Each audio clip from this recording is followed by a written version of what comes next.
السلام علیکم ناظرین، آج کی ویڈیو میں ہم بات کریں گے ایک ایسے عظیم رہنما کی جس نے اپنی ساری زندگی ظلم کے خلاف لڑتے ہوئے انسانیت، امن اور بردباری کا پیغام دیا۔ جی ہاں، میں بات کر رہا ہوں جنوبی افریقہ کے ہیرو نیلسن منڈیلا کی، جنہیں دنیا فادر آف نیشن کے لقب سے یاد کرتی ہے۔ تو آئیے جانتے ہیں ان کی مکمل کہانی۔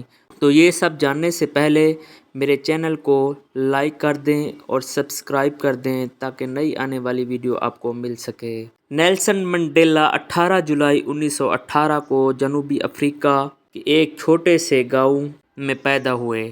وہ قبیلے کے سردار کے بیٹے تھے، مگر بچپن ہی سے انہوں نے نسل امتیازی کو اپنی آنکھوں سے دیکھا۔ اسکول میں الگ کلاسز، گوروں اور کالوں کے لیے الگ سہولیات، حتیٰ کہ کھیل کے میدان بھی جدا تھے۔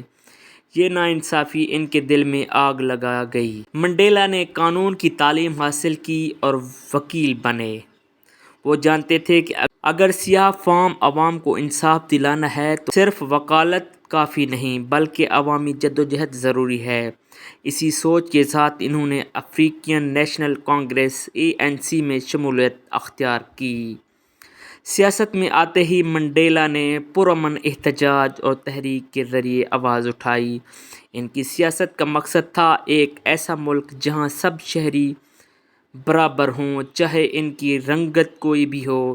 لیکن جنوبی افریقہ میں اس وقت ظلم کا نظام چل رہا تھا، جس میں کالے لوگوں کو دوسرے درجے کا انسان سمجھا جاتا تھا۔ منڈیلا نے گورے حکمرانوں کے اس نظام کے خلاف مہم چلائی۔ وہ ریلیاں کرتے، جلسے نکالتے، عوام کو شعور دیتے، لیکن جب حکومت نے ہر پرامن راستے بند کر دیا تو انہوں نے فیصلہ کیا کہ اگر ضرورت پڑے تو مسلح جدوجہد بھی کی جائے گی۔ اس فیصلے نے انہیں حکومت کی نظر میں باغی بنا دیا، مگر عوام کی نظر میں وہ ہیرو بن گئے۔ 1962 میں منڈیلا گرفتار ہوئے اور 1964 میں انہیں عمر قید کی سزا سنائی گئی۔ انہوں نے اپنی زندگی کے 27 سال جیل کی سلاخوں کے پیچھے گزارا۔ سوچیے، 27 سال ایک پوری نسل بدل گئی، مگر منڈیلا کا عزم نہیں بدلا۔ وہ جیل میں اپنے ساتھی قیدیوں کے حوصلے دیتے، کتابیں پڑھتے، اپنی فکر کو مزید پختہ 1990 میں دنیا بھر کے دباؤ اور عوامی جدوجہد کے نتیجے میں منڈیلا کو رہا کیا گیا۔ رہا ہونے کے بعد وہ دوبارہ سیاست آئے اور ANC کو قیادت دی۔ ان کی سب سے بڑی کامیابی یہ تھی کہ انہوں نے بدلے کی سیاست نہیں کی بلکہ اتحاد اور مل جل کر سیاست اپنائی۔ 1994 میں جنوبی افریقہ کے پہلے جمہوری انتخابات ہوئے اور نیلسن منڈیلا ملک کے پہلے سیاہ فام صدر منتخب ہوئے۔ صدر بننے کے بعد ان کی سیاست کا محور صرف حکومت چلانا نہیں بلکہ ایک زخم خوردہ قوم کو جوڑنا تھا۔ انہوں نے ریشنلائز یعنی میل جول اور معافی کی پالیسی اپنائی۔ گوروں اور کالوں دونوں کو ایک قوم بنایا۔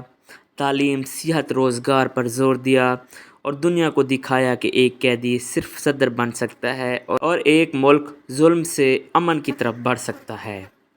نیلسن منڈیلا صرف جنوبی افریقہ کے لیڈر نہیں رہے بلکہ عالمی سیاست میں بھی امن اور انصاف کے سفیر بن گئے۔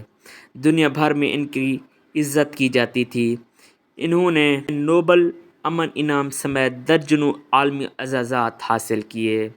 منڈیلا کی سیاست اور زندگی ہمیں یہ سبق دیتی ہے کہ اصل لیڈر وہ ہے جو اپنی ذات کے لیے نہیں بلکہ اپنی قوم کے لیے جیتا ہے، جو نفرت کے جواب میں نفرت نہ دے بلکہ محبت اور معافی سے دل جیتے۔